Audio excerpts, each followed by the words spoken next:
South America में कुछ बहुत बड़ा होने जा रहा है and Brazil is at the centre of it. ज्यादातर लोग ब्राजील को फुटबॉल, सैम्बा डांस या फिर अमेज़न के जंगल की वजह से जानते हैं, लेकिन इन बीचेस और शहरों की आड़ में ब्राजील खामोशी से कुछ बड़े कदम उठा रहा है। वो रोड्स और रेलवे ट्रैक्स बना रहा है, सीक्रेट एग्रीमेंट्स कर रहा है और अपनी फौज को भी बहुत मजबूत कर रहा है। लेकिन ब्राजील अचानक ये सब कुछ क्यों कर रहा है? क्या वो पूरे साउथ अमेरिका पर कब्जा करने की प्लानिंग कर रहा है? और अगर ब्राजील अपने इस प्लान में कामयाब होता है तो पूरी दुनिया में क्या चेंजेस आएंगी? आज की वीडियो में हम ब्राजील के इस प्लान को डिस्कस करेंगे, जिसके जरिए वो साउथ अमेरिका का सबसे पावरफुल कंट्री बनने जा रहा है। चाहे वो ट्रेड रूट्स का कंट्रोल हो, एनर्जी डील्स हो, फौजी ताकत को बढ़ाना हो या फिर पड़ोसी मुल्कों पर इन्फ्लुएंस हो। आज की वीडियो में हम देखेंगे कि ब्राजील कैसे पूरे साउथ अमेरिका का लीडर बनने की प्लानिंग कर रहा है। एक बार फिर आपसे रिक्वेस्ट है कि सच ही है को सब्सक्राइब जरूर कर लें ताकि ऐसी ही ज्योग्राफी और जियोपॉलिटिक्स से रिलेटेड वीडियोस की नोटिफिकेशंस आपको मिलती रहें।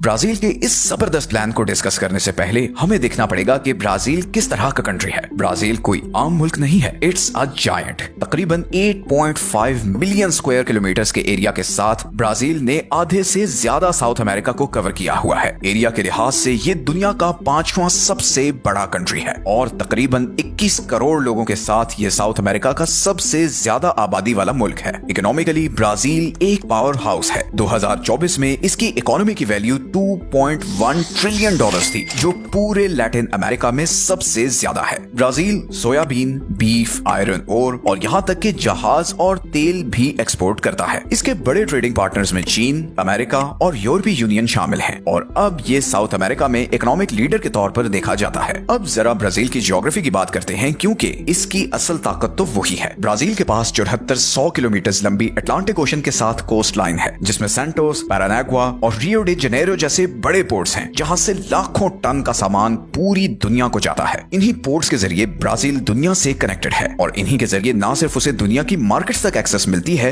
बल्कि साउथ अमेरिका के ट्रेड रूट्स और एक्सपोर्ट्स पर भी उसकी ग्रिप मजबूत होती है। ब्राजील दुनिया का सबसे बड़ा सोयाबीन एक्सपोर्टर है और बीफ और आयरन ओर में भी ये टॉप पर है और ये सब कुछ इन्हीं समुद्री रास्तों से गुजरता है। लेकिन ब्राजील का असल खजाना तो उसके अंदर छुपा है, यानी अमेज़न जंगल। ब्राजील अमेज़न जंगल का 60% हिस्सा कंट्रोल करता है। ये जंगल दुनिया के सबसे बड़े और कीमती जंगलों में से एक है। अमेज़न को लंग्स ऑफ द अर्थ कहा जाता है, क्योंकि यहाँ पर ताजा पानी, कीमती रिसोर्सेज, नायाब दरख्त और हजारों अकसाम के पौधे और जानवर पाए जाते हैं। यही जंगल ब्राजील को ग्लोबल क्लाइमेट टॉक्स में एक पावरफुल वॉइस देता है, क्योंकि अमेज़न पूरी दुनिया के लिए इंपॉर्टेंट है। और फिर आता है ब्राजील का रिवर सिस्टम। ब्राजील का इंटीरियर बड़े बड़े दरियाओं से जुड़ा हुआ है, जिनमें सबसे इंपॉर्टेंट अमेज़न रिवर है, जो पानी के बहाव के लिहाज से दुनिया का सबसे बड़ा दरिया है। ये दरिया नेचुरल हाईवेज का काम करते हैं, जिनके जरिए चीजें रोड या रेलवे के बजाय पानी से आसानी से एक जगह से दूसरी जगह पहुंच जाती हैं। थोड़ा सा जूम आउट करें तो आपको अंदाजा होगा कि ब्राजील कितना अपॉर्चुनिटीज में घिरा हुआ है। ये साउथ अमेरिका के 12 में से 10 कंट्रीज के साथ बॉर्डर शेयर करता है, जो इस पूरे कॉन्टिनेंट में सबसे ज्यादा है। और इसका मतलब है कि ज्योग्राफिकली ब्राजील इस कॉन्टिनेंट के ज्यादातर कंट्री से जुड़ा हुआ है और ये कनेक्शन बहुत ही पावरफुल है। इतने पड़ोसियों की वजह से ब्राजील को ये मौका मिलता है कि वो ट्रेड करे, एनर्जी रिसोर्सेज शेयर करे और पार्टनरशिप्स बिल्ड करे। People, products and ideas can move easily across the borders, जिसकी वजह से ब्राजील पूरे साउथ अमेरिका में सेंटर ऑफ एक्टिविटी बन जाता है। लेकिन कई सालों तक ब्राजील ने अपने इस साइज, लोकेशन और पावर से कोई फायदा नहीं उठाया। वो इंटरनल प्रॉब्लम्स को सॉल्व करने पर तवज्जो देता रहा, कॉन्फ्लिक्ट से दूर रहा और इंटरनेशनली भी बहुत ज्यादा एक्टिव नहीं था। लेकिन ये सब बदलना शुरू हुआ 2019 में। इस टाइम ब्राजील ने अपना फोकस और टारगेट सेट किया। उसे एहसास होने लगा कि साउथ अमेरिका को लीड करने के लिए उसके पास तो पहले से ही सब कुछ मौजूद था, चाहे वो स्ट्रॉन्ग ज्योग्राफी हो, एक ग्रोइंग इकोनॉमी हो या फिर अपने हर पड़ोसी के साथ अच्छे कनेक्शंस हों। उसे अब सिर्फ इन चीजों को यूज करना था। टैंक्स या धमकियों के बजाय उसने सड़कें और ब्रिजेस बनाए और ट्रेड डील्स करना शुरू की। उसने न सिर्फ अपने शहरों बल्कि दूसरे कंट्रीज को भी आपस में जोड़ना शुरू किया। इन प्रोजेक्ट्स का मकसद सिर्फ ट्रांसपोर्टेशन नहीं था, बल्कि इनके जरिए ब्राजील अपनी पावर शो ऑफ करना चाहता था। और यहीं से ब्राजील का असल प्लान शुरू होता है, एक ऐसी सल्तनत का प्लान जो पूरे साउथ अमेरिका को अपनी लपेट में ले लेगी। ब्राजील एक बात अच्छे से समझता है कि जब तक वो इस कॉन्टिनेंट को आपस में कनेक्ट ना कर ले वो इसे लीड नहीं कर सकता और इसीलिए वो बेपनाह पैसा, मटेरियल और मैन पावर के जरिए साउथ अमेरिका का नक्शा बदलना चाहता है। इस मंसूबे का सबसे अहम हिस्सा है बायो ओशियानिक कॉरिडोर, एक ऐसा प्रोजेक्ट जो 2015 में शुरू हुआ था। एंड ये सिर्फ एक रोड नेटवर्क नहीं है बल्कि स्ट्रेटेजिक सिंबल है। ये हाईवेज और रेलवे लाइंस का एक जाल है जो ब्राजील की अटलांटिक कोस्ट से होता हुआ पेरू के पैसिफिक ओशन वाले पोर्ट्स तक जाएगा। मतलब ये अटलांटिक और पैसिफिक ओशन जमीनी रास्ते से आपस में कनेक्ट कर देगा। लेकिन आखिर ये चीज इतनी इंपॉर्टेंट क्यों है? बेसिकली ये ब्राजील को एक नई लेवरेज देगा क्योंकि अब वो अरबों डॉलर्स का ट्रेड कंट्रोल कर सकेगा जो एशिया और साउथ अमेरिका के बीच होता है। पहले यही ट्रेड पैनामा कैनाल्स के जरिए होता था, लेकिन अब ये ब्राजील के थ्रू हो सकेगा। And it's not just about Brazil. Paraguay, Bolivia और अर्जेंटीना जैसे कंट्रीज पहले ही अपनी चीजें मार्केट तक पहुंचाने के लिए ब्राजील पर डिपेंडेंट हैं और जैसे जैसे ये डिपेंडेंस बढ़ेगी ब्राजील की लेवरेज भी बढ़ती चली जाएगी। तो ये ऐसा है कि अगर आप रोड्स कंट्रोल करते हो तो आप रूट्स कंट्रोल करोगे और अगर आप रूट्स कंट्रोल करते हो तो you control the flow of money, goods and influence. और ब्राजील सिर्फ रोड्स नहीं बना रहा, it's building authority 1 kilometre at a time. लेकिन सिर्फ सड़कें बनाकर ब्राजील साउथ अमेरिका का लीडर नहीं बन सकता, उसे इसके अलावा भी किसी चीज की जरूरत है। And this is where the role of money comes in. जब ब्राजील रोड्स और पोर्ट्स बना रहा था तो वो खामोशी से एक और काम भी कर रहा था और वो था पैसे के जरिए वफादारी खरीदना। ब्राजील के कई पड़ोसी जैसे कि अर्जेंटीना, पैराग्वाय, वेनेजुएला और यूरुग्वाय पिछले कुछ सालों से इकोनॉमिक क्राइसिस का शिकार हैं। कहीं इन्फ्लेशन है, कुछ कर्जे में डूबे हुए हैं और कुछ में पॉलिटिकल इंस्टेबिलिटी है। लेकिन ब्राजील के लिए ये क्राइसिस एक अपॉर्चुनिटी थी। 2018 से ब्राजील खामोशी से इन कंट्रीज को आसान शर्तों पर कर्जे, इन्वेस्टमेंट डील्स और फाइनेंशियल एड दे रहा है और वो अब तक billions of dollars in countries को दे चुका है। लेकिन ये मदद बगैर किसी कीमत के नहीं है, क्योंकि जब कोई कंट्री आप पर फाइनेंशियली डिपेंडेंट होता है तो वो पॉलिटिकली भी आपकी बात सुनता है। एग्जाम्पल के तौर पर अर्जेंटीना को ही देख लें। सिर्फ 2022 में ब्राजील ने अर्जेंटीना को $2 बिलियन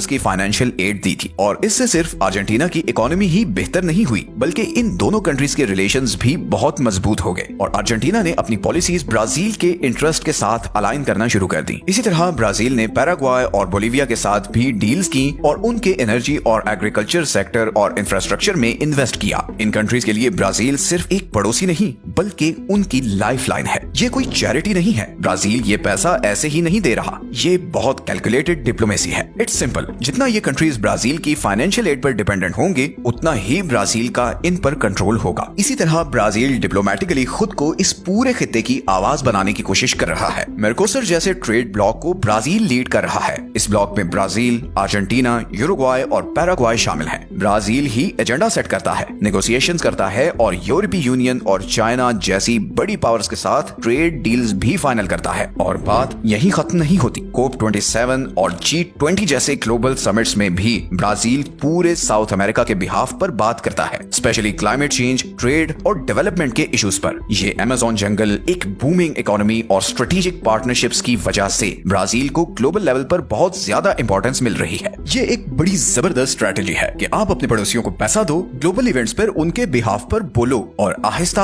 आहिस्ता उनके लीडर बन जाओ। ब्राजील किसी को फोर्स नहीं कर रहा कि उसे फॉलो करो, लेकिन it's making itself too important to ignore. और जब आप इकोनॉमिक पावर, डिप्लोमेटिक लीडरशिप और अपने नेटवर्क को कंबाइन करते हैं तो आपको सिर्फ नए एलाइज नहीं मिलते बल्कि आप फिर पूरा कॉन्टिनेंट कंट्रोल करते हैं। लेकिन इन्फ्लुएंस, पैसे और डिप्लोमेसी की भी एक हद होती है। ब्राजील जानता है कि अगर उसे अपने इस एम्पायर को कायम रखना है तो उसे इसे डिफेंड करना भी आना चाहिए और यही चीज हमें ब्राजील की नेक्स्ट मूव की तरफ ले जाती है और वो है उसकी बढ़ती हुई फौजी ताकत। 2022 में ब्राजील ने अपनी मिलिट्री स्पेंडिंग $20 बिलियन से भी ज्यादा कर दी, जिसे वो साउथ अमेरिका में सबसे ज्यादा डिफेंस बजट पर खर्चा करने वाला मुल्क बन गया। ब्राजील ने स्वीडन से 36 नए एडवांस्ड ग्रिपेन फाइटर जेट्स भी खरीदे। इसके अलावा ब्राजील अपनी नेवी को भी अपग्रेड कर रहा है। वो फ्रांस के साथ मिलकर अपनी ड्रोन टेक्नोलॉजी को भी इम्प्रूव कर रहा है ताकि वो अमेज़न के जंगलों में जो इलीगल एक्टिविटीज होती हैं उन्हें मॉनिटर कर सके। लेकिन यहाँ पर सबसे हैरानी की बात यह है कि ब्राजील को तो किसी मुल्क से कोई कोई खतरा नहीं, तो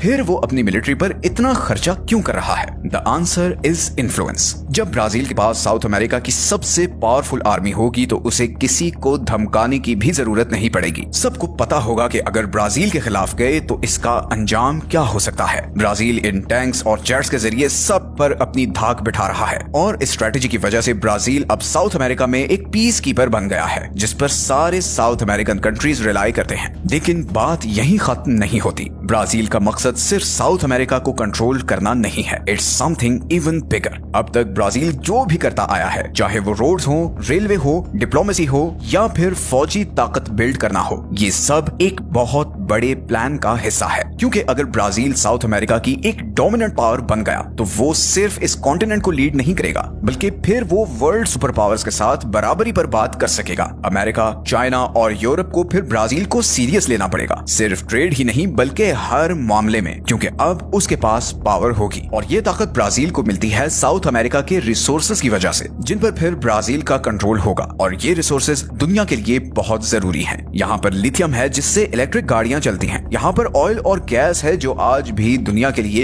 एक इम्पोर्टेंट एनर्जी सोर्स है। यहाँ पर जबरदस्त एग्रीकल्चर पोटेंशियल है, जैसे सोए, कॉर्न और बीफ वगैरह। यहाँ पर आयरन ओर है जो कंस्ट्रक्शंस में काम आता है। और फिर यहाँ पर ताजा पानी है जिसकी इस वक्त पूरी दुनिया को बहुत जरूरत है। इमेजिन करें कि ब्राजील जो यहाँ का सबसे बड़ा कंट्री है वो इन सब चीजों का रखवाला बन जाए। ब्राजील पहले ही अमेज़न जंगल के 60% हिस्से को कंट्रोल करता है और ये जंगल दुनिया के लिए इतना इंपॉर्टेंट है कि इसे tipping point of the world कहा जाता है। ये जंगल ब्राजील को ग्लोबल क्लाइमेट नेगोशिएशन में बहुत अपर हैंड देता है और इसीलिए जब ऐसी कॉन्फ्रेंसेस पर ब्राजील बोलता है तो दुनिया सुनती है, क्योंकि अमेज़न में अगर कुछ होता है तो वो पूरी दुनिया को अफेक्ट करता है। और बात सिर्फ एनवायरनमेंट की ही नहीं है। अगर ब्राजील साउथ अमेरिका और बाकी दुनिया के बीच एक ब्रिज बन गया तो वो इस कॉन्टिनेंट की सारी ट्रेड डील्स और एग्रीमेंट्स भी खुद डिसाइड करेगा। और इसके अलावा वो नए कंट्रीज के साथ भी पार्टनरशिप्स करेगा, जैसे इंडिया और चाइना जो पहले ही ब्राजील में बहुत ज्यादा इंटरेस्ट शो कर रहे हैं। ब्राजील ब्रिक्स ग्रुप का एक बहुत इंपॉर्टेंट पार्ट है। इस ग्रुप में मौजूद कंट्रीज मिलकर वेस्टर्न कंट्रीज के बनाए हुए वर्ल्ड ऑर्डर को चेंज करना चाहते हैं और डॉलर के बजाय अपनी करेंसी यूज करना चाहते हैं। अब जाहिर है ऐसे में बहुत से कंट्रीज ब्राजील से खुश नहीं होंगे, स्पेशली अमेरिका और यूरोपियन कंट्रीज, और वो ब्राजील की इस तरक्की को अपने लिए खतरा महसूस करेंगे। तो इन अ नटशेल, अगर ब्राजील साउथ अमेरिका का सबसे पावरफुल कंट्री बन जाता है तो वो सिर्फ इस कॉन्टिनेंट के डायनामिक्स नहीं बदलेगा, बल्कि वो पूरी दुनिया में बहुत सी चेंजेस लाएगा। ट्रेड से लेकर क्लाइमेट डील्स तक हर चीज में फिर बदलाव नजर आएगा। तो इस सब में सबसे इंटरेस्टिंग चीज ये है कि ब्राजील ने बहुत ही खामोशी से ये सारा काम किया है। ना कोई ब्रांडिंग की है, ना कोई बड़े बोल बोले हैं, किसी से पंगा नहीं लिया, बस चुप करके अपना काम करता रहा। और इसीलिए वो कंट्री जो सिर्फ फुटबॉल और अमेज़न के जंगलों की वजह से जाना जाता था,